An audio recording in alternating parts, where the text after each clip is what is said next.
Hello. Okay, so good morning everyone. Good morning. चलिए देखिए यहाँ पे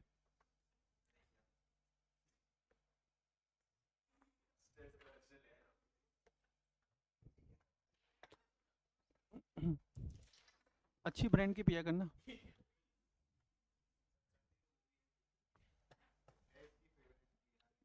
देखो अभी, कॉन्ट्रैक्ट ऑफ एजेंसी।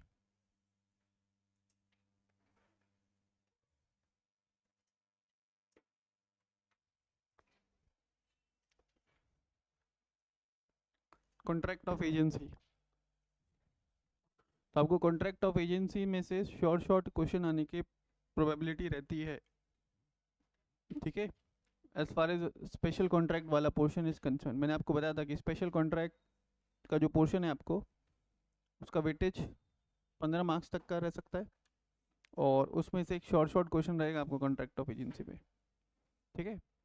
हाउएवर इसका कुछ इंट्रोडक्शन मैंने प्रीवियस लेक्चर्स में डिस्कस किया है आपके साथ। अभी हम लोग पूरा फ्रेश स्टार्ट करते हैं। ठीक है। देखिए, contract of agency is a contract, ऐसा बोला गया that contract of agency is a contract between two or more persons.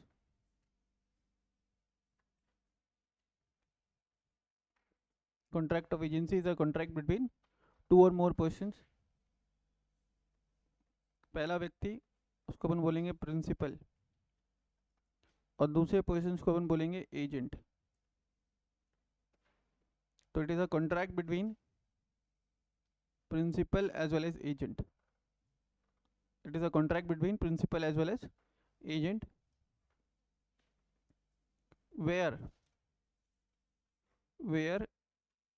agent acts on behalf of principal. ठीक है, agent acts on behalf of principal, and principal shall be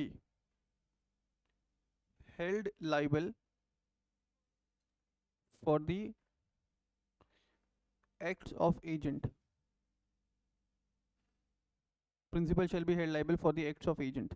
जब मैंने यहाँ पे लिखा principal shall be held liable for the act of agent, तो मैं यहाँ पे एक और इंपॉर्टेंट चीज़ जो हाईलाइट करना चाहता हूँ, provided such act has been performed by the agent within the scope of his authority। Principal agent के सिर्फ उन एक्ट्स के लिए जिम्मेदार होगा, सिर्फ उन एक्ट्स के लिए रिस्पॉन्सिबल होगा जो एजेंट ने परफॉर्म किए रहेंगे with in the scope of his authority. ठीक है। अब प्रिंसिपल की लाइबिलिटी किसके टूवर्ड्स?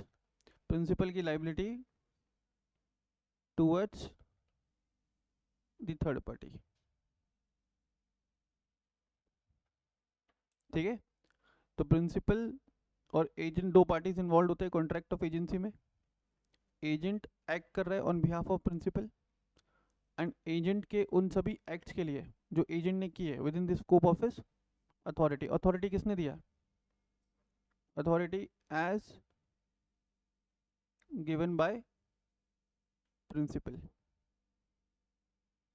ठीक है। अब यहाँ पे दो चीज़ हो सकती है, as given by principal, authority as given by principal मतलब कि यहाँ पे एक्सप्रेस अथॉरिटी दिया है ना। यहाँ पे अगर मैं बोल रहा हूँ कि authority as given by principal, इसका मतलब कि प्रिंसिपल ने एक्सप्रेसली वो अथॉरिटी दिया है किसको? एजेंट को, कि एजेंट एक्ट कर सके किसके बिहाफ पे? प्रिंसिपल के बिहाफ पे। लेकिन कुछ केसेस में इम्प्लाइड एजेंसी का कंसेप्ट भी है, और वहाँ पे इम्प्लाइड अथॉरिटी भी हो सकता है। वहाँ पे इम्प्लाइड अथॉरिटी भी हो सकता है किसके पास? एजेंट के पास। तो इम्प्लाइड अथॉरिटी होता है नॉर्मली इम्प्लाइड एजेंसी के केस में। किसके केस में? इम्प्लाइड एजेंसी के केस में। ठीक है। तो एजेंसी कॉन्ट्रैक्ट दो तरीके से इंटर किया जा सकता है। पहला, it can either be by way of expressed contract, जहाँ पे क्लियर कट कम्युनिकेशन होगा between the principal as well as agent. मान लो कि मैंने अपॉइंट किया मिस्टर एक्स को एज माई एजेंट, मैंने अपॉइंट किया मिस्टर एक्स को as my agent to collect fees from the students. ठीक है, और हम दोनों के बीच में एक एक्सप्रेस कॉन्ट्रैक्ट ऑफ एजेंसी बना है।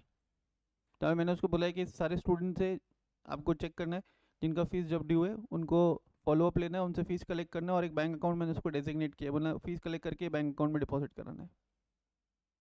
ठीक है, इसके बदले आपको एक्स अमाउंट ऑफ रेम्यूनरेशन दिया जाएगा per month. He is acting as my agent. और यहाँ पे एजेंसी है वो कौन सा है?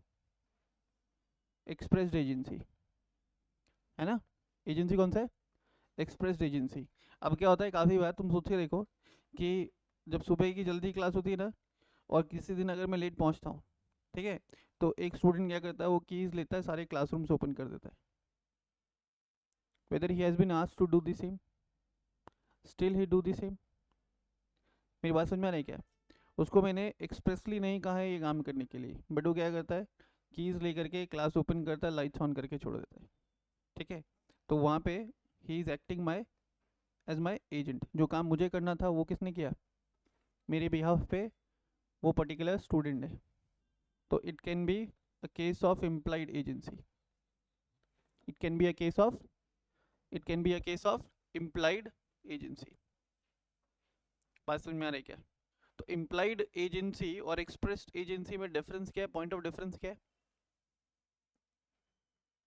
एक्सप्रेस एजेंसी में there will be clear cut communication between the principal as well as agent. दोनों पार्टीज का roles and responsibilities predefined रहेगा। ठीक है, दोनों पार्टीज का roles and responsibilities predefined रहेगा। कब? At the time of entering into the contract of agency. Employed agency में when one party without any express authority has acted on behalf of the other party. For example, तुम्हारे घर पे कोई parcel आया, तुम वहाँ पे नहीं हो, योर पेरेंट और एनी ऑफ योर रिलेटिव जो घर पे था उस पॉइंट ऑफ टाइम पे has received the parcel, he is acting as your agent. तुमने रिसीव कर लिया, मतलब तुमने रिसीव कर लिया। ठीक है, तो वहाँ पे it can be considered as the case of it can be considered as the case of implied agency. एक होता है agency by necessity. Agency by necessity, necessity का मतलब क्या होता है? इमरजेंसी या ज़रूरत थी उस पॉइंट ऑफ टाइम की। मैंने याद है एक सेल्स ऑफ गुड्स एक्ट में तुमको ना एक कॉन्सेप्ट मैंने पढ़ाया था कि सेलर जो है कुछ मैंगोज भेज रहा है to other state to a buyer.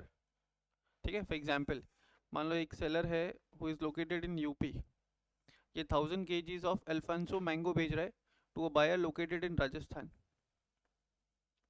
और ये आ रहा है ट्रक के थ्रू। किसके थ्रू? ट्रक के थ्रू। अब मान लो कि रास्ते में बहुत बड़ा ट्रैफिक जैम है, जिसकी वजह से ये ट्रक को 4 दिन वहीं पे खड़ा रहना पड़ा हाईवे पे, ट्रैफिक जैम में फंसा हुआ है 4 दिन से। As a result of which जो मैंगोज थे अंदर वो खराब होना स्टार्ट हो गए।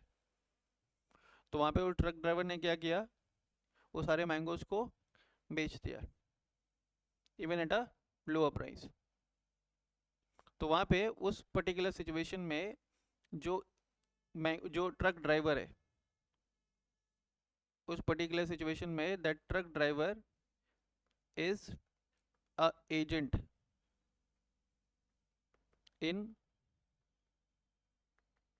नेसेसिटी, और वहाँ पे कॉन्ट्रैक्ट ऑफ एजेंसी हुआ है बाय नेसेसिटी। समझ में आ रहा है क्या? Agency in case of necessity. ठीक है, तो ये टोटली डिपेंड करता है किसके ऊपर? ऑन दी सिचुएशंस और ऑन दी सर्कमस्टांसेस। ठीक है, अब मान लो कि जैसे अभी कुछ दो स्टूडेंट ना पूरे सेंटर पे दो ही स्टूडेंट खड़े, और बहुत तेज ना तूफान आ रहा है, हवा चल रही है, बस सेंटर के बाहर ना होर्डिंग्स लगे हुए हैं, तो एक होर्डिंग फट करके ना गिर रहा है। अब अगर किसी के ऊपर गिरेगा तो उसका मरना निश्चित है। तो दोनों स्टूडेंट ने क्या किया, अपनी पूरी कोशिश लगा दी उस होर्डिंग को होल्ड करने में। They are acting as an agent by necessity. मेरी बात समझ में आ रही है क्या? तो एक्सप्रेस एजेंसी हो सकता है, इम्प्लाइड एजेंसी हो सकता है, एंड एजेंसी बाय। तो तुमको नहीं लगता कि agency by necessity is can be one of a kind of implied agency only? समझ में आ रहा है क्या? Agency by necessity can be considered as one of the kind of implied agency itself. ठीक है। अच्छा, तो अभी तक अपन ने क्या सीखा कॉन्ट्रैक्ट ऑफ एजेंसी के बारे में? Contract of agency is a contract between two or more persons. ठीक है, उसमें फर्स्ट पार्टी कौन होगा? प्रिंसिपल। और दूसरा पार्टी कौन होगा? एजेंट। एजेंट किसके बिहाफ पे एक्ट कर रहा है? प्रिंसिपल के बिहाफ पे। और उन सभी एक्ट्स के लिए प्रिंसिपल लाइबल होगा। कौन से एक्ट्स के लिए?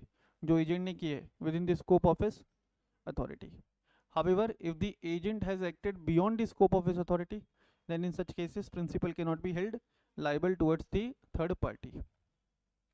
Then it can be entered in an express manner, it can be implied, and it can be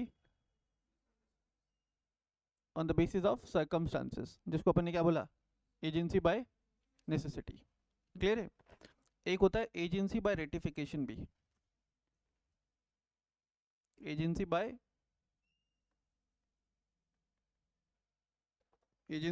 ratification. Ratification का मतलब क्या होता है भाई? ठीक करना, है ना? रेटिफिकेशन का मतलब होता है ठीक करना। तो अभी ऊपर आप लोगों ने पढ़ा कि एजेंट जो काम कर रहा है with in the scope of his authority, सिर्फ उन कार्यों के लिए या सिर्फ उन कामों के लिए प्रिंसिपल विल बी हेल्ड और principal shall be held liable. But sometimes there may be a possibility that agent has acted beyond the scope of his authority. There may be a possibility that agent has acted, तो ऊपर अपन लोग पढ़ करके if the agent has acted beyond the scope of his authority then principal cannot be held liable. However, अगर principal उन acts को क्या कर दे? रेटिफाई कर दे। अगर प्रिंसिपल उन एक्ट्स को क्या कर दे? रेटिफाई कर दे, तो प्रिंसिपल उन सभी एक्ट्स के लिए भी जिम्मेदार होगा विच ही हैज रेटिफाइड, या जो एजेंट ने किया beyond the scope of his authority towards the third party. ठीक है, तो आपने पढ़ा express agency, then implied agency, then agency by necessity, चौथा एजेंसी बाय रेटिफिकेशन। ठीक है, उसके बाद आता है कुछ matter of discussion types of agent के ऊपर। तो एक एजेंट जिसको आपने सारे काम करने के लिए अपॉइंट किया है in the ordinary course of business, उसको अपन क्या बोलते हैं? General agent. मैंने यहाँ पे एक बंदे को अपॉइंट किया, मिस्टर एक्स को। मैंने बोला आप क्लासेस भी शेड्यूल कर लो, आप पढ़ा भी लो, फीस भी कलेक्ट कर लो, नोट्स भी दे दो, ठीक है, और ओवरऑल मैनेजमेंट भी देख लो। वो कौन? General agent. ठीक है, वो सारे काम कर सकता है। ये कौन से सारे काम? जो सारे काम प्रिंसिपल कर सकता है ना, वही सारे काम, जो काम एजेंट कर सकता है, प्रिंसिपल कर सकता है, वही सारे काम अगर एजेंट भी कर पाए। काम किसके रिलेशन में? In the ordinary, in the ordinary course of business. तो उसको अपन क्या बोलते हैं? General agent. किसी एक स्पेसिफिक काम के लिए अपॉइंट किया तो स्पेशल एजेंट। मैंने मिस्टर एक्स को अपॉइंट किया था only for the purpose of collecting and depositing the amount of fees, will be considered as special agent. फिर तुम लोगों ने कंसाइनमेंट अकाउंट पढ़ा है क्या? अभी है? अभी तुम्हारे सिलेबस में कंसाइनमेंट अकाउंटिंग नहीं है? पहले था। ओके, नेक्स्ट होता है डेल क्रेडिट एजेंट। ये सुना है? डेल क्रेडिट एजेंट नहीं होता है? नहीं सुना है? चलो देखो, मान लो कि मैंने ना लविश को अपॉइंट किया, लविश तो है नहीं, चलो यशमीत को अपॉइंट किया to sell product X in the city of Ajmer. मान लो कि ये कंपनी है ए लिमिटेड, इसने ये प्रोडक्ट एक्स बनाती है और इसने एजेंट अपॉइंट किया हुआ है किसको? किसको? यशमीत को। और क्या बोला हुआ है कहाँ पे बेच सकता है वो? In the city of Ajmer. ठीक, सिर्फ और सिर्फ प्रोडक्ट सेल करने की रिस्पॉन्सिबिलिटी यशमीत की है। हाउएवर पेमेंट रियलाइज करने की जो रिस्पॉन्सिबिलिटी है वो कंपनी की है। ठीक है, ऐसा ही कुछ अरेंजमेंट है कि ये क्या करेगा, वेरीफाइड बायर को गुड सेल करेगा, पेमेंट कौन कलेक्ट करेगा, कंपनी। लेकिन पिछले कुछ समय से, अच्छा जितने प्रोडक्ट इसने सेल किए ना, जो भी वैल्यू पे सेल किया उसका 5% इसका कमीशन है। ये जो कमीशन है वही इसका रेम्यूनरेशन है। और कंपनी ने क्या बोल रखा है कि तुमको सिर्फ प्रोडक्ट सेल करना है। अब किन कस्टमर्स को प्रोडक्ट सेल करना है उसके लिए कंपनी ने गाइडलाइंस दे रखा है। ऐसा कोई कस्टमर जिसका सिविल स्कोर अच्छा हो, पास्ट में उसने कोई डिफॉल्ट नहीं किया हो, जिसका रेपुटेशन अच्छा हो, कुछ गाइडलाइंस दिया हुआ है कौन से बायर्स, ताकि कंपनी इंश्योर कर सके कि उनसे पैसा रिकवर हो जाएगा। अब इसने तो प्रोडक्ट सेल कर दिया, company is finding it difficult to realise the amount from some of the debtors. तो after some time company has realised, after some times company has realised कि यार ये पेमेंट कलेक्ट करने का जो चेक चेक है ना, वो हम लोग बेयर नहीं कर सकते। पेमेंट कलेक्ट करने का जो प्रॉब्लम है वो हम लोग बेयर नहीं कर सकते। किसने रियलाइज किया, कंपनी ने। पहले कमीशन कितना दे रहे थे, पहले कमीशन कितना दे रहे थे, 5%। तो अब कंपनी ने कहा कि एक काम करते भाई, तेरे को 5 की जगह 8% देते, लेकिन पेमेंट सारे किसको कलेक्ट करने हैं, पेमेंट भी तेरे को कलेक्ट करने हैं, और प्लस अगर किसी डेटर ने, किसी बायर ने अगर डिफॉल्ट किया है तो जो रिस्क ऑफ डिफॉल्ट है वो भी तुझे ही बेयर करना है। समझ में आ रहा है क्या, ये काइंड ऑफ अरेंजमेंट। दूसरा काइंड ऑफ अरेंजमेंट, एजेंट ने गुड्स बेचा किसके बिहाफ पे, प्रिंसिपल के बिहाफ पे, और बायर से पैसा कलेक्ट करके प्रिंसिपल को दिया। अगर किसी बायर से पैसा कलेक्ट नहीं कर पा रहा है तो किसको बेयर करना है, वो प्रिंसिपल को बेयर करना है, and not to the agent. लेकिन प्रिंसिपल ने क्या कहा, that I will pay you some extra amount of commission provided, ये जो risk of default of buyer है ये कौन बेयर करे, एजेंट। तो अगर इस नेचर का एजेंसी है तो उसको क्या बोलते हैं, डेल क्रेडर एजेंसी या डेल क्रेडर एजेंट। यहाँ पे जो एजेंट है कुछ एक्स्ट्रा कमीशन के बदले risk of default of buyer bear करेगा। इज इट क्लियर, क्या अभी तक की कहानी क्लियर है। इसके बाद यहाँ पे हम लोग पढ़ेंगे जो राइट्स ऑफ प्रिंसिपल होगा, जो राइट्स ऑफ प्रिंसिपल होगा वो क्या हो जाएगा अपने आप, ड्यूटीज ऑफ एजेंट हो जाएगा। और जो राइट्स ऑफ एजेंट होगा that will automatically become duties of principal. समझ में आ रहा है क्या, अभी तक जो भी मैंने बताया वो क्लियर है सबको। तो जो भी तुमको समझ में आना एक बार अपने नोटबुक के अंदर लिख लो without looking on to the screen. Whatever you have understood till now, please write it in your own language.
Done.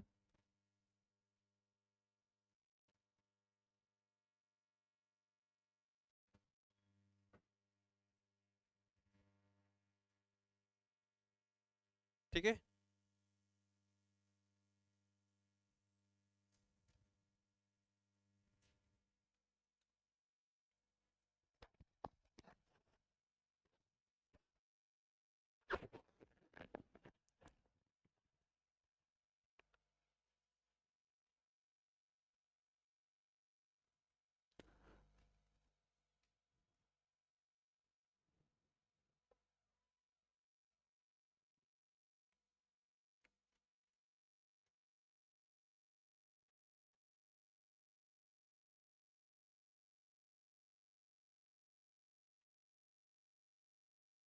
बोलो।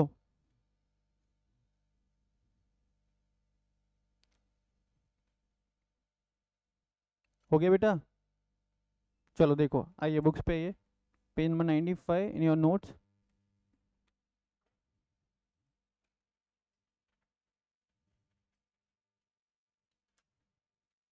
Contract of agency. The act defines an agent as a person employed to do any act for another or to represent another in dealing with the third person. कोई दिक्कत यहाँ पे? Agent कौन है? एक बंदा जिसको एम्प्लॉय किया किसी और बंदे ने, और जिसने एम्प्लॉय किया उसके बिहाफ पे agent will act. The person for whom such act is done or who is so represented is called as the principal. The contract which creates the relationship of principal and agent is called agency. अगर दूसरे शब्दों में कहें, it is the legal relationship which exist between the agent and his principal. नहीं है ये? ओ, notes कर दिया है क्या? चलो एक सेकंड, दूसरी वाली फाइल निकालता हूँ.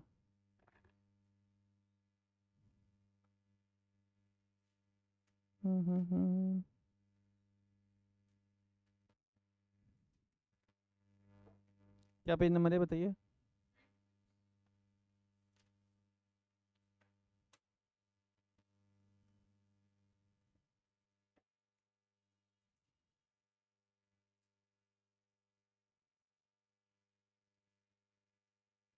ये तो सेम है.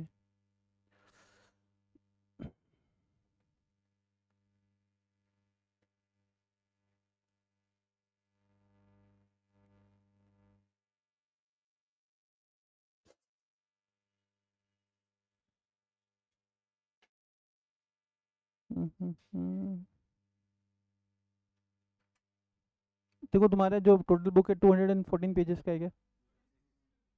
226 पेज का है. तो ये फाइल नहीं तो नहीं, एक बच्चा मुझे बुक दे दोगे? बुक से पढ़ा देता हूँ मैं physically.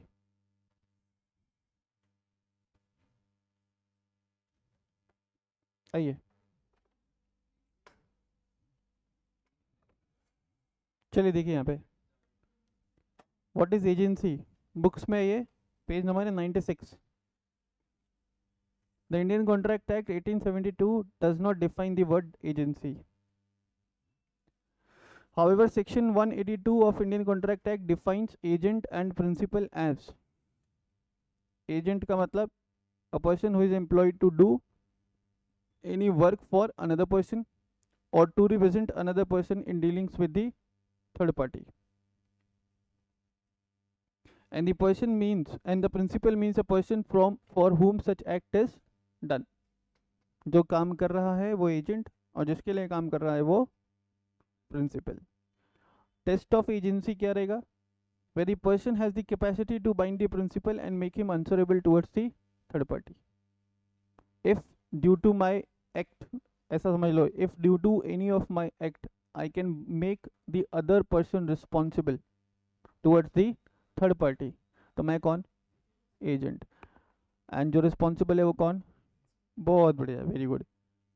And whether he can establish privity of contract between the principal and third party. कोई दिक्कत यहाँ पे?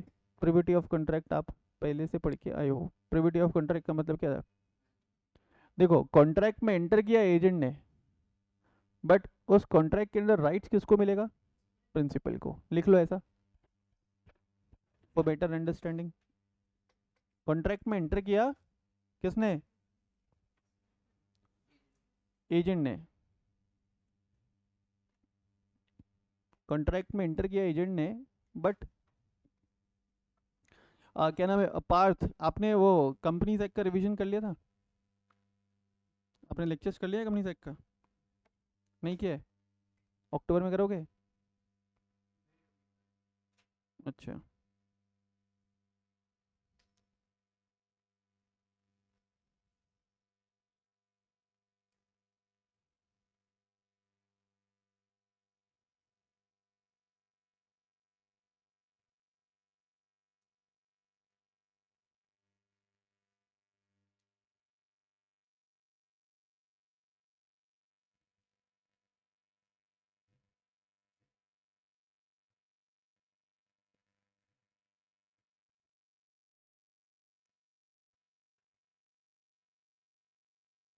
ठीक है।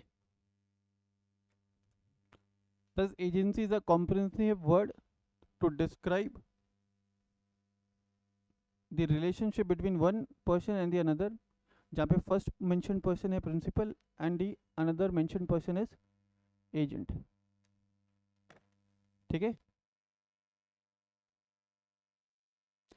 देखिए the rule of agency is based on the maxim qui facit per alium, मतलब जो काम एक बंदा खुद से कर सकता है वही काम वो अपने एजेंट के थ्रू भी कर सकता है। लिखा हुआ है he who acts through an agent is himself acting। ठीक है, अगर मैं कोई काम मेरे एजेंट के थ्रू कर रहा हूँ क्या मान लिया जाएगा? In the eyes of law it will be considered as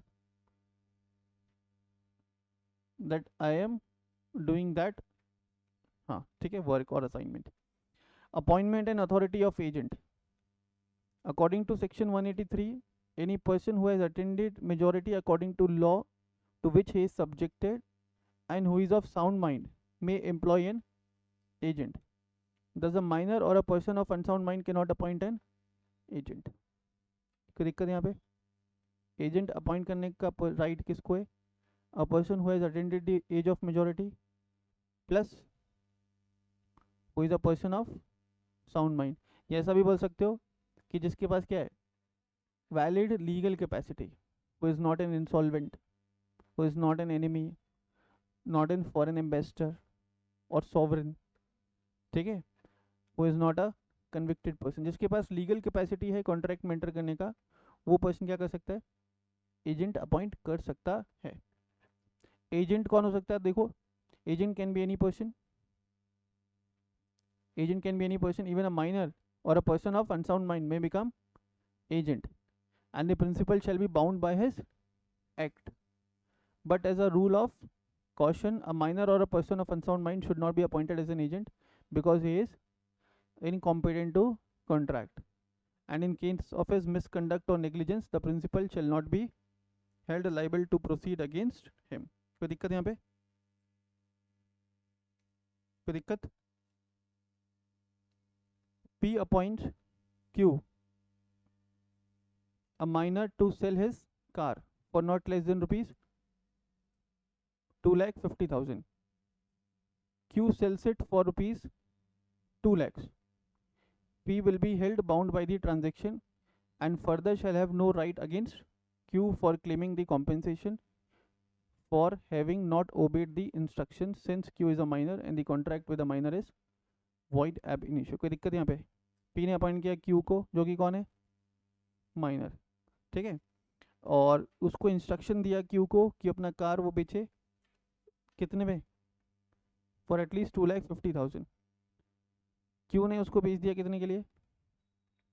2 lakh रुपए में। क्या यहाँ पे प्रिंसिपल लाइबल होगा? प्रिंसिपल लाइबल होगा। देखो यहाँ पे दो चीज़ें, दो इंटरप्रिटेशन है। पहले बोला कि there is no such restriction, है ना, there is no such restriction under the law. What kind of restriction? That a minor can not be the agent. ठीक है, under the requirements of law ऐसा कोई रिस्ट्रिक्शन नहीं है कि minor क्या नहीं हो सकता? एजेंट नहीं हो सकता। ठीक है, even a person of unsound mind can be an agent. However, to be cautious, it is generally advisable that one should not appoint a minor as his agent।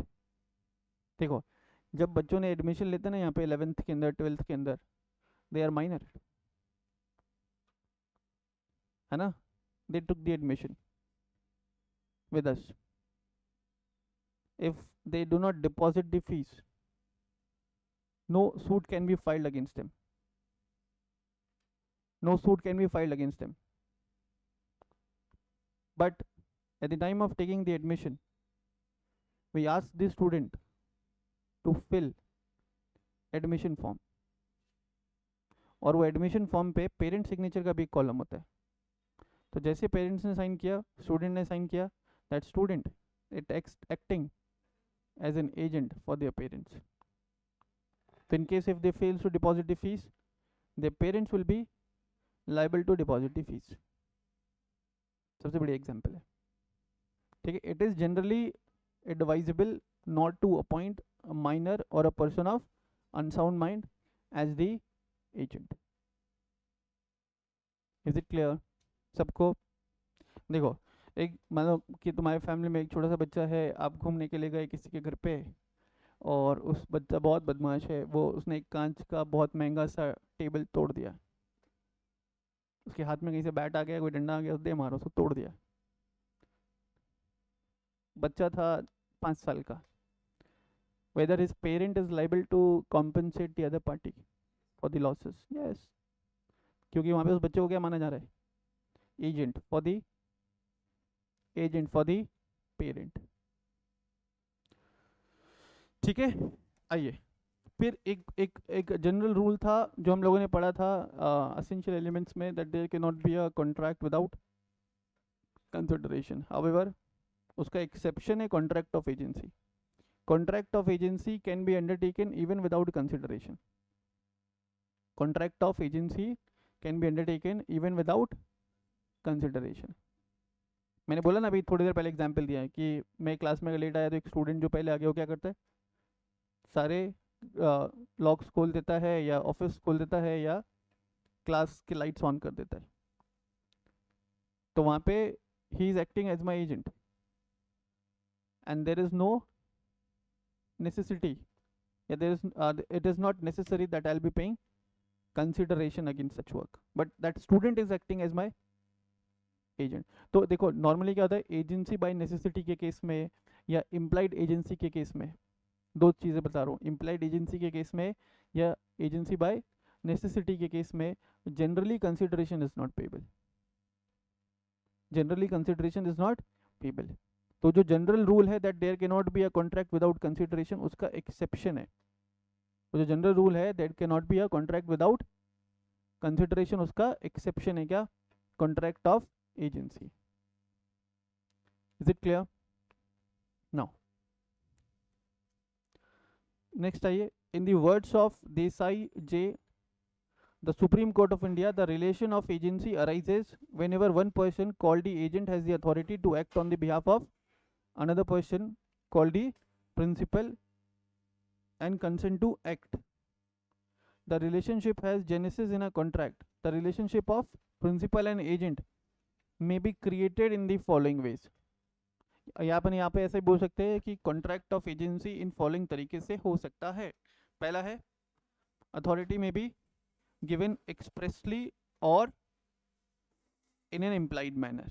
ठीक है. According to section 186, the authority of agent may be express or implied. तो express authority का मतलब क्या?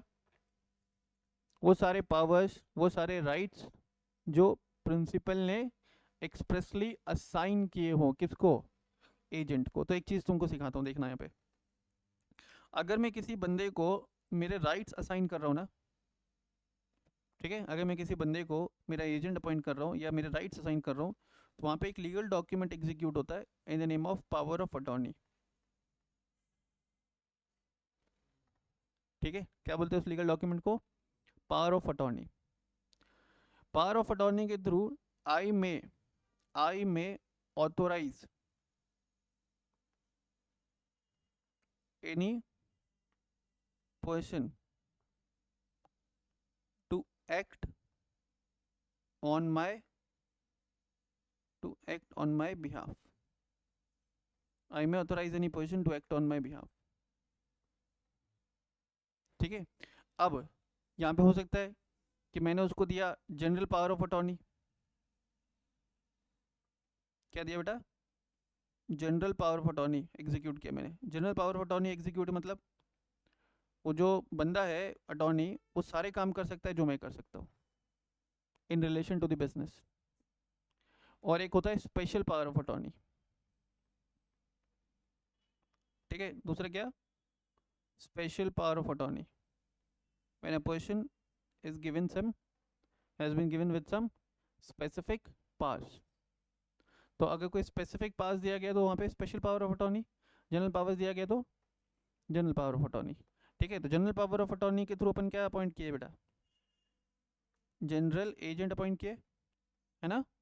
And special power of attorney के through अपन ने appoint किया special agent, ठीक है, done.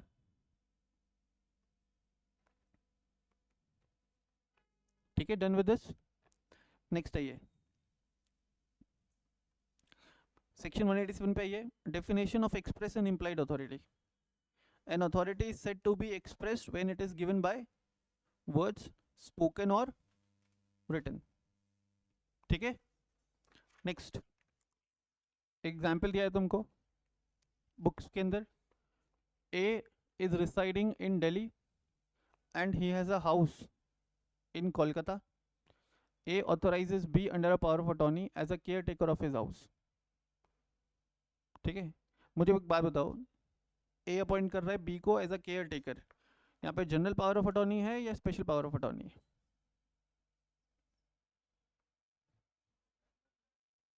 General power of attorney है या स्पेशल पावर ऑफ अटॉर्नी है?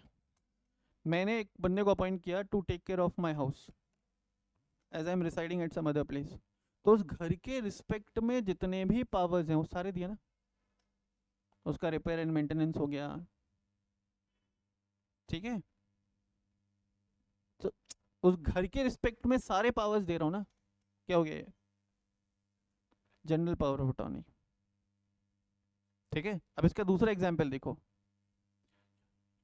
मैं रहता हूँ मान लो अजमेर में और मेरा एक घर है जयपुर में, मैंने एक बंदे को अपॉइंट किया, वो जो घर मेरा जयपुर में है वो मैंने रेंट पे दे रखा है, मैंने मिस्टर एक्स को अपॉइंट किया है for the purpose of collecting the rent every month in respect of that property located in Jaipur. यहाँ पे जनरल पावर ऑफ अटॉर्नी है, special power of attorney, special power of attorney. तो one need not to complicate the things, ठीक है, in case if or she if he or she uses common sense, clear। Now come to the next part, if a customer of a bank wishes to transact his banking business through an agent, wishes to transact his banking business through an agent, the bank will require the written evidence of the appointment of the agent and will normally ask to see the registered power of attorney appointing the agent। देखो मैंने एक person को appoint किया only for the purpose of carrying out the banking transactions on my behalf, for the purpose of carrying out the banking transactions on my behalf. तो पहले तो मुझे बताओ कि वो जनरल एजेंट है या स्पेशल एजेंट है? स्पेशल एजेंट है। और अभी थोड़ी देर पहले मैंने बताया कि किसी को एजेंट अगर अपॉइंट करेंगे तो कैसे अपॉइंट करेंगे, by executing a power of attorney. Power of attorney कितने प्रकार के? दो प्रकार के। पहला प्रकार क्या था? जनरल, दूसरा स्पेशल। वेरी गुड, चलो आगे। नेक्स्ट आइए, implied authority। Any authority is said to be implied when it is inferred from the circumstances of the case or from the conduct of the parties, and the things spoken or written in the ordinary course of dealing may be accounted from the circumstances of the case। जहाँ पे there is no express communication, जहाँ पे there is no express communication between the principal and agent, ठीक है। और मान लो कि ऐसा एक केस है जहाँ पे बिना बोले एक बंदा दूसरे के बिहाफ पे एक्ट कर रहा है, तो भी वहाँ पे क्या है? implied authority। If a person realizes rent and gives it to the landlord, he impliedly acts for the landlord as the agent। अब मान लो कि ये जो premises है ये रेंट पे है, हर महीने मिस्टर एक्स आते हैं, मुझसे रेंट कलेक्ट करके जाते हैं। मिस्टर एक्स आ रहे कौन? रेंट कलेक्ट कर रहे, किसके बिहाफ पे? लैंडलॉर्ड के बिहाफ पे। तो mister X is acting as an agent. हो सकता है कि लैंडलॉर्ड ने उसको एक्सप्रेसली ना भी बोला हो, किसी महीने में रेंट कलेक्ट करने के लिए, still he comes on a particular day and collect the rent on behalf of principal. क्या हो गया वहाँ पे? Implied authority. ठीक है, फिर आगे है एक आपको example. A owns a shop in Seelampur, who himself is living in Kolkata and visiting the shop occasionally. The shop is managed by B and he is in habit of ordering goods from C in the name of A for the purpose of the shop and of paying for them out of the A's funds with the knowledge of A. B has the implied authority from A to order goods from C in the name of A for the purpose of the shop. कोई doubt यहाँ पे? बोलिए। अब देखना, implied agency के further categories अपन देख रहे हैं। वहाँ पे पहला है एजेंसी बाय स्टॉपल, दूसरा है मैंने अभी तो इस इंट्रोडक्शन जब मैंने बताया तो तुमने आपको बोला था कि एजेंसी बाय नेसेसिटी भी क्या होगा? One of a kind of agency by necessity भी क्या था? One of a kind of implied agency. तीसरा है agency by operation of law. चौथा है right of a function, right of a person as to act done for him without his authority effect of ratification. यहाँ पे मैंने आपको बताया था एजेंसी बाय रेटिफिकेशन, मतलब जब आपने किसी पर्सन को ऑथोराइज नहीं किया to act on your behalf, still he has acted on your behalf, और in case if any agent has acted beyond the scope of his authority, और वो केस में क्या कर रहा है? प्रिंसिपल उस एक्ट को रेटिफाई कर रहा है। रेटिफाई कर रहा है मतलब ठीक कर रहा है। अगर रेटिफाई कर रहा है तो principal will be held liable. ठीक है, नेक्स्ट देखिए, एजेंसी बाय स्टॉपल। स्टॉपल का मतलब मैंने क्या बोला था? Not to deny. तो एजेंसी बाय स्टॉपल में क्या होगा? मान लो कि मैं जहाँ पे भी जाता हूँ ना, मिस्टर एक्स को साथ में लेकर के जाता हूँ। किसी से मीटिंग करने के लिए गया, मिस्टर एक्स को साथ में लेकर के गया। कोई बिजनेस ट्रांजेक्शन करने के लिए गया, मिस्टर एक्स को साथ में लेकर के गया। और बिजनेस मीटिंग करने के लिए जा रहा हूँ, मैं तो कुछ भी नहीं बोल रहा हूँ, मिस्टर एक्स ही सारी बातें बोल रहे हैं मेरी तरफ से, although he has not been appointed as my agent. वो सारी बातें भी बोल रहे हैं और मैं उसकी बातों को मना भी नहीं कर रहा हूँ, उसकी हाँ में हाँ मिला रहा हूँ। सामने वाला क्या मान के चलेगा? सामने वाला क्या मान के चलेगा? That he is acting as my agent. तो अगर उसने मिस्टर एक्स के साथ कोई ट्रांजेक्शन किया, whether I will be held liable? Answer is yes. ठीक है, सिंपल है। देखा, where the principal by his conduct, यहाँ पे मेरे एग्जाम्पल में प्रिंसिपल कौन था? मैं। एक्स कौन था? एजेंट बाय स्टॉपल था। तो जब मैंने पहले मना नहीं किया, देखो नॉट टू डिनाई का मतलब यहाँ पे यही है, जब मैंने पहले उसको नहीं रोका ना, तो अब भी मैं उसको नहीं रोक सकता हूँ towards the obligation that he has incurred against the third party. Clear है? देखिए, very principal by his conduct और स्टेटमेंट विलफुली, विलफुली का मतलब क्या होता है? वेरी गुड, जानबूझ के, induces another person to believe that a certain person is his agent, he is subsequently prevented or stopped from denying the fact of agency। कोई दिक्कत? तो यहाँ पे तुम लिख लो एक एरो निकाल करके, जब प्रिंसिपल ने पहले मना नहीं किया तो बाद में भी मना नहीं कर सकते। बाद में मतलब कब? जब एजेंट ने कोई लाइबिलिटी इनकर कर लिया towards the third party on behalf of principal.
Hello.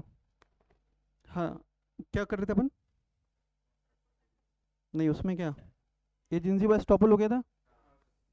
where the principal by his conduct or statement willfully induces, जानबूझ के अगर वो इंड्यूस कर रहा है किसको, थर्ड पार्टी को, क्या बिलीव बिलीव करने के लिए that a certain person is his agent, he is subsequently prevented or stopped from denying the fact of agency. An agency by estoppel may be created when the following essentials are fulfilled. पहला, the principal must have made a representation. दूसरा, the representation may be expressed or implied. Representation must state, मैं बोला ना कि मैं mister X को लेकर के जा रहा हूँ बिजनेस मीटिंग करने के लिए, सिर्फ वही बोले जा रहे हैं। सामने वाले पार्टी जब मुझसे बात कर रहे हैं तो मैं बोलता हूँ कि यार मिस्टर एक्स को जैसा सही लगेगा ना वैसा कर लेंगे, although I have not appointed him as my agent. Third party के सामने क्या इंप्रेशन दे रहा हूँ, दैट इज माई एजेंट। उस थर्ड पार्टी ने क्या किया, एजेंट के साथ कॉन्ट्रैक्ट में एंटर कर लिया, उसके लिए क्या मैं लाइबल हूँ, मैं लाइबल हूँ। क्लियर है? नेक्स्ट।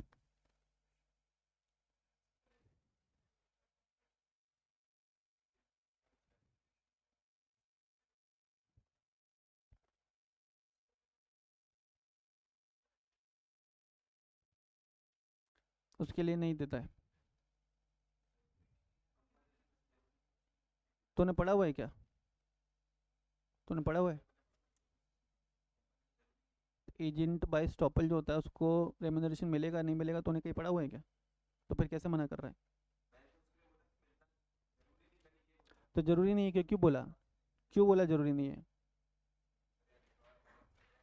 क्या? किसको कॉम्पनसेशन मिलना जरूरी नहीं? अरे तो भाई तूने ऐसा पढ़ा क्या कि एजेंसी क्या बाय स्टॉपल में जो एजेंट बाय स्टॉपल है उसको, तो तूने कहीं पढ़ा क्या ऐसा? तो फिर कैसे बोल सकता है? कहानियां थोड़ी ना चल रही है, लॉ पढ़ रहे हो तुम लोग। नहीं मिलेगा। हम्म। हम्म। तो मत जाना। तो तो you will ask to appoint yourself as my agent.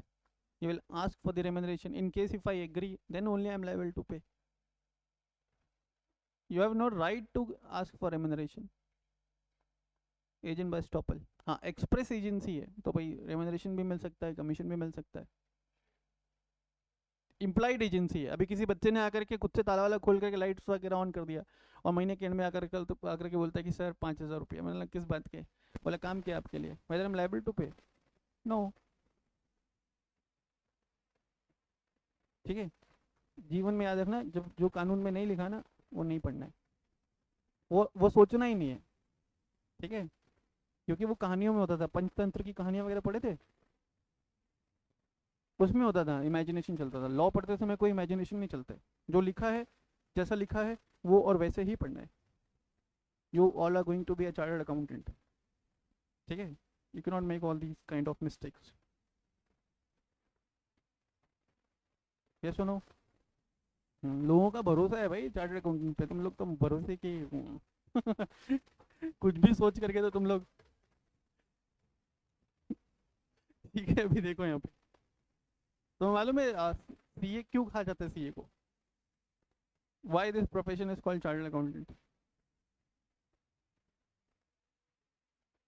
Joke नहीं है, there is a story in the name.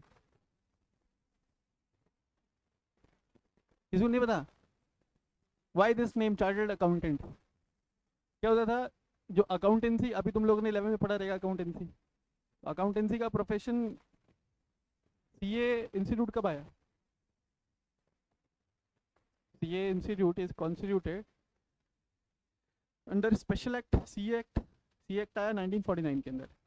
देखो इसको सुनना ही नहीं है, बोले तू तेरी कहानी सुनाते रहे, मेरा पढ़ाई नहीं खराब होना चाहिए, माथा मत खराब करो मेरा। मेरा पढ़ने के पीछे दिए कहानी थोड़ी ना सुनना आती हूँ मैं यहाँ पे, ये तो अपना अलग ही पढ़ रही है। क्या इंसल्ट कर रही है मेरा। हाँ, तो देखो सीए क्या प्रोफेशन आया 1949 के अंदर, बट अकाउंटिंग प्रोफेशन उससे भी पुराना है, 150-200 साल पुराना प्रोफेशन है। अकाउंटिंग प्रोफेशन तो बहुत पुराना है ना। ICAI is responsible for regulating the accounting and auditing profession in India, अगर आपको मालूम हो तो क्या होता था भाई 1949 से पहले when the Britishers used to rule India, तो उस टाइम पे भी अकाउंटेंट्स होते थे, वो टाइम ज़माने में भी अकाउंटिंग होती थी। अकाउंटेंट्स या अकाउंटिंग प्रोफेशन की मैं बात कर रहा हूँ। तो उस टाइम पे ना दो कैटेगरी के अकाउंटेंट्स होते थे, एक होते थे फॉरेनर्स और एक होते थे इंडियंस, है ना। तो in those time they use to maintain a charter, charter मतलब होता है डॉक्यूमेंट, है ना। और उस चार्टर में उन अकाउंटेंट्स का नाम ही वो लोग एंटर करते थे जो फॉरेनर्स होते थे, who were not Indians, and they were being given with some special treatments, जिनका नाम किस पे, उस चार्टर पे। तो अकाउंटेंट्स तो दोनों टाइप के थे, एक हमारे देश के और एक बाहर वाले। तो नाम किसका आता था उसके ऊपर, जो फॉरेनर्स थे। ये बाकायदा स्टोरी है। तो व्हेन वी गॉट इंडिपेंडेंस, जब हमने सोचा कि भाई ऐसा कोई इंस्टीट्यूट बनाया जाए, ऐसा कोई ऑर्गेनाइजेशन बनाया जाए, ऐसा कोई प्रोफेशन को रेगुलेट किया जाए, तो वो जो वर्ड था ना चार्टर, वो ऐसा बहुत ऐसा दिल के करीब था, तो वहाँ से लिया चार्टर्ड। और आज भी चार्टर्ड अकाउंटेंट्स कौन है, चार्टर्ड अकाउंटेंट कौन है, जिसका नाम एंटर्ड है in the records of ICAI, who has been given with the membership. This is the story. CS की कोई स्टोरी नहीं भाई।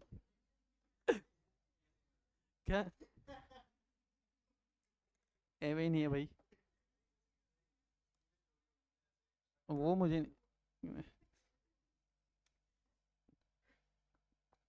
बाद में बात करेंगे। नहीं जाना पर्सनल, मेरे को ऐसा कुछ नहीं है। क्या CMA इंस्टीट्यूट तो सबसे पुराना है। हाँ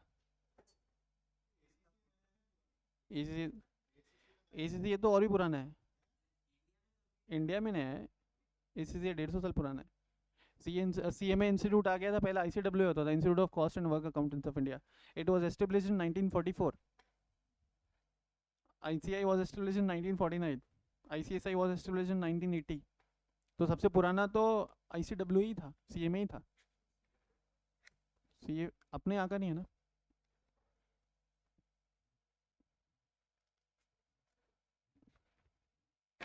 देखिए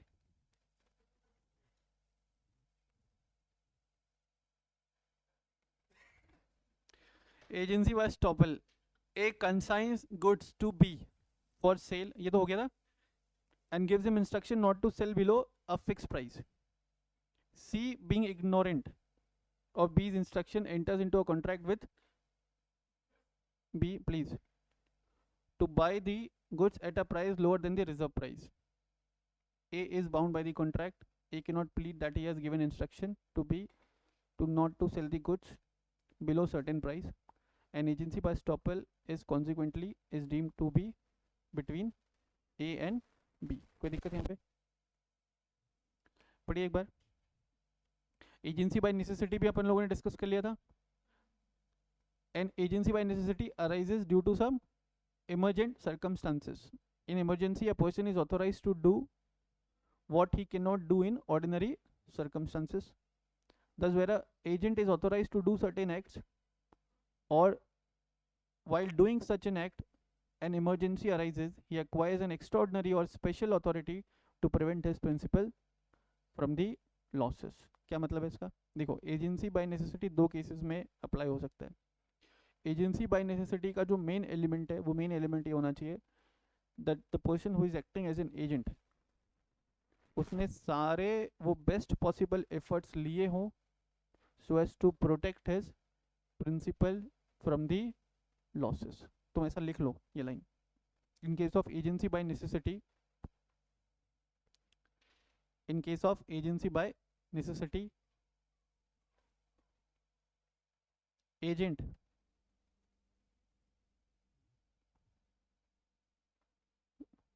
must have taken, agent must have taken all the reasonable, agent must have taken all the reasonable efforts, agent must have taken all the reasonable efforts to protect his principal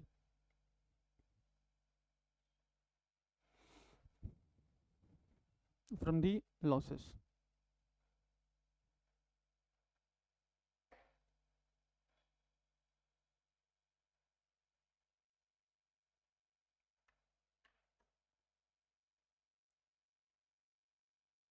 ठीक है, अब यहाँ पे एक चीज़ और इम्पोर्टेंट है, देखो अगर एक पर्सन एज एन एजेंट काम कर रहा है in the situation of necessity, तो ही मे इनकर सम ऑफ द एक्सपेंसेस, जैसे मैंने आपको दिया था वो मैंगो वाला एग्जांपल है ना, यूपी से आ रहा है लेट्स से अजमेर, रास्ते में ट्रैफिक जैम है, वो ख़राब होने लग गया, तो ट्रक ड्राइवर ने उसको बेचा, तो बेचने के लिए हो सकता है कि ट्रक ड्राइवर को अपने आउट ऑफ पॉकेट एक्सपेंसेस इनकर करने पड़े हों।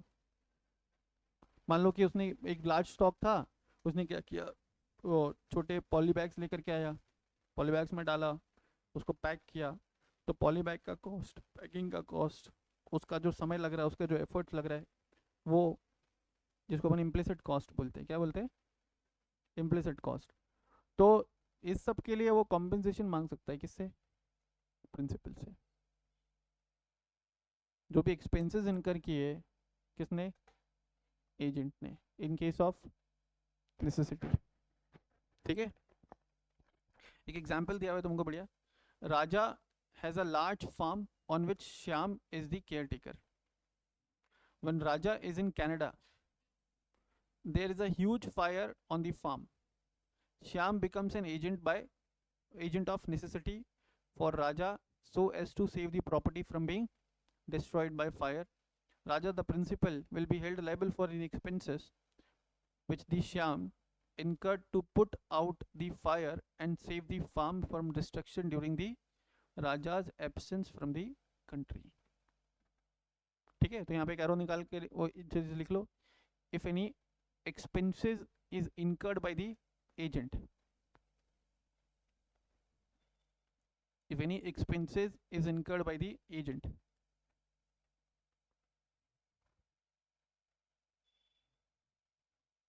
while acting in the situation of any emergency, then the principal shall be held liable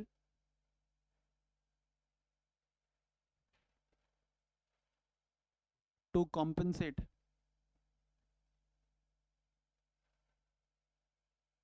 the agent, to compensate the agent for all such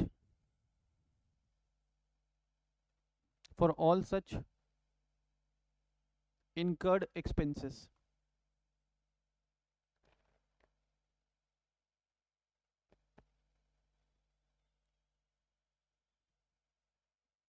ठीक है, हाँ वेरी गुड, अगर एजेंट को injury वगैरह हो जाती है तो उसके लिए भी कॉम्पेंसेट करेगा कौन, प्रिंसिपल। ठीक है, अब नेक्स्ट देखो agency by operation of law, ये बहुत इंपॉर्टेंट है, स्क्रीन पे देखिएगा, agency by operation of law, इसका मतलब है कि यार कानून मानता है, मतलब person need not to act as an agent, even though a person is not acting as an agent, कानून ऐसा मान करके चलता है। For example master servant, servant is deemed to be the agent of master. Husband wife is deemed to be the agent of husband.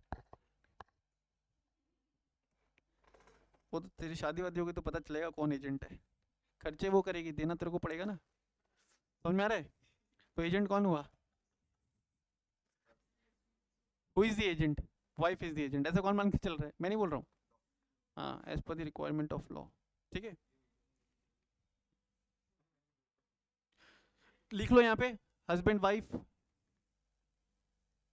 अच्छा, फिर आपने partnership act भी पढ़ा है।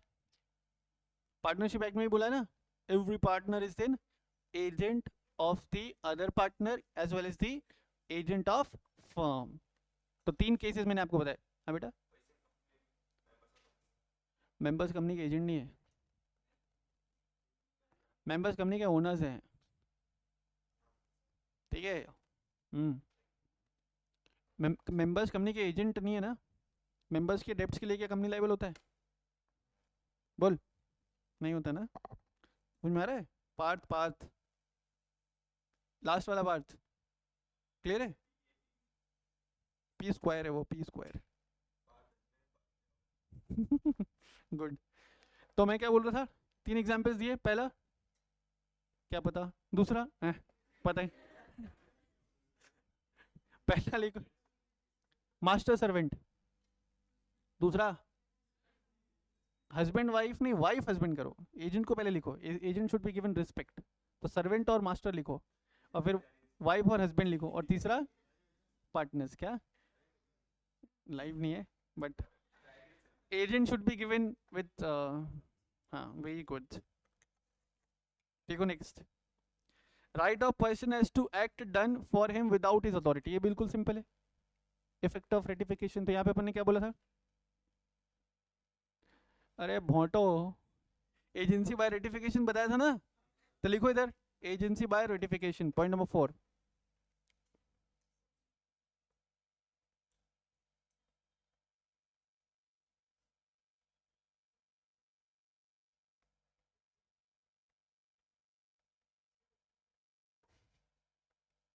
एजेंसी बाय रेटिफिकेशन,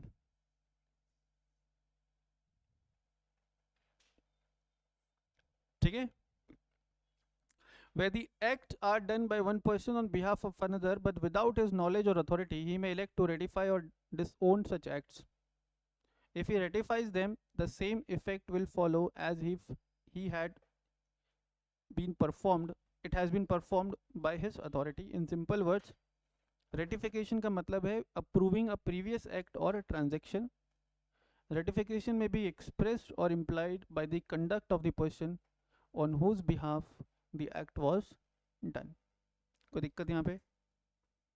हावेवर कुछ असेंशियल से वैलिड रेटिफिकेशन के वो इंपॉर्टेंट है, आप इसको स्टार मार्क कर लीजिएगा, आपको इसको पढ़ना रहेगा। रेटिफिकेशन में बी एक्सप्रेस्ड और implied in the conduct of the person on whose behalf the acts are done.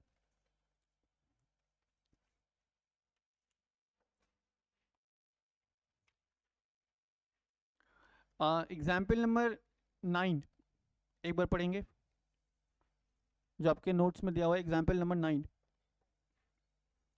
X who is Y's agent has on 10th of January 2022 purchases goods from Z on credit without Y's permission. After the purchase on 20th January 2022, Y tells X that he will accept the responsibility to pay for the purchases, although at the time of purchase the agent has no authority to buy on credit. ठीक है, तो दिक्कत देखो। For example, अभी अभी अपन ने देखा एक केस मास्टर सर्वेंट का। मास्टर सर्वेंट के केस में there is an what, implied agency. ठीक है, अब मान लो कि यहाँ पे ना एक बंदा काम करता है, मिस्टर एक्स। उसने क्या किया, नीचे बेकरी शॉप पे जा करके ना एक केक परचेज कर लिया फॉर ₹400। कितने रुपए का केक खरीद लिया? 400 रुपए का केक खरीद लिया। और उसने क्या बोला कि सर मंगवा रहे हैं, जबकि सर ने नहीं मंगवाया था। तो यहाँ पे सर के पास 2 ऑप्शन है। पहला ऑप्शन, सर में deny to make the payment to the cake shop या बेकरी शॉप। ठीक है, डिनाई कर सकता है। दूसरा, सर में एक्सेप्ट तो अगर एक्सेप्ट किया तो पे करना पड़ेगा, तो वहाँ पे क्या हो गया, एजेंट के एक्ट को क्या किया, रेटिफाई। Is it clear? यहाँ पे भी वही चीज़ हो रहा है एग्जाम्पल नंबर 9 में। एग्जाम्पल नंबर 10 पे आइए। A without authority buys goods for B, afterwards B sells them to C on his own account. तो यहाँ पे बी की तरफ से क्या मान लिया जाएगा, इम्प्लाइड रेटिफिकेशन। बोला रेटिफिकेशन दो तरीके से हो सकता है, it can either B expressed और इम्प्लाइड। ठीक है, next. A without B's authority lends B's money to C. Afterwards B accept the interest on the money from C. तो यहाँ पे भी क्या है, implied ratification है। क्लियर है? नेक्स्ट पॉइंट नंबर बी पढ़िए। Knowledge requisite for valid ratification. No valid ratification can be made by a person whose knowledge of the fact of the case is materially defective. मतलब principal किसी भी act को तभी ratify कर सकता है when he is thoroughly aware. किसको लेकर के, about the subject matter of the case. ठीक है, next. The whole transactions must be ratified. ऐसा नहीं हो सकता कि पार्ट ऑफ द ट्रांजेक्शंस को रेटिफाई करे और पार्ट ऑफ द ट्रांजेक्शंस को रिजेक्ट कर दे। अगर रेटिफिकेशन कर, पहले तो एक चीज समझो, क्या रेटिफिकेशन एक मैंडेटरी ऑब्लिगेशन है? नहीं। प्रिंसिपल मे और मे नॉट रेटिफाई। अगर रेटिफाई करता है तो वो लायबल होगा, और अगर रेटिफाई करता है तो उसको होल ट्रांजेक्शन रेटिफाई करना पड़ेगा instead of part of the transaction. ठीक है, नेक्स्ट है ratification can not injure the third party. उस रेटिफिकेशन की वजह से थर्ड पार्टी के राइट्स पे या उसके इंटरेस्ट पे कोई भी एडवर्स इंपैक्ट नहीं आना चाहिए। क्लियर है? Then ratification must be made within reasonable time and ratification must be properly communicated. Clear है? फिर जिस एक्ट को रेटिफाई कर रहे हैं वो एक्ट वॉइड या इलीगल नहीं होना चाहिए। ठीक है, वॉइड एक्ट्स या illegal acts can not be ratified. ठीक है, मान लो कि एक यहाँ का मेरा एम्प्लॉय नीचे गया और कोई किसी से बातचीत हो गई, बहस हो गई, उसका सर फोड़ दिया, क्या मैं उसको रेटिफाई कर सकता हूँ? नो। ठीक है, इलीगल एक्ट है। क्लियर है? आज की क्लास यहीं तक पढ़ेंगे, आप लोग यहीं तक करके आओगे। ठीक है, before coming into the next class एक चीज ध्यान रखिएगा, यहाँ से शॉर्ट क्वेश्चन आता है। कहाँ से? कॉन्ट्रैक्ट ऑफ एजेंसी से। तो प्लीज इसको पढ़ के आइएगा। है भाई, 5 से 7 नंबर। ठीक है, इसलिए we will take 3 classes for contract of agency. ठीक है, इंक्लूडिंग दिस। चलिए आज के लिए इतना ही, थैंक यू सो मच।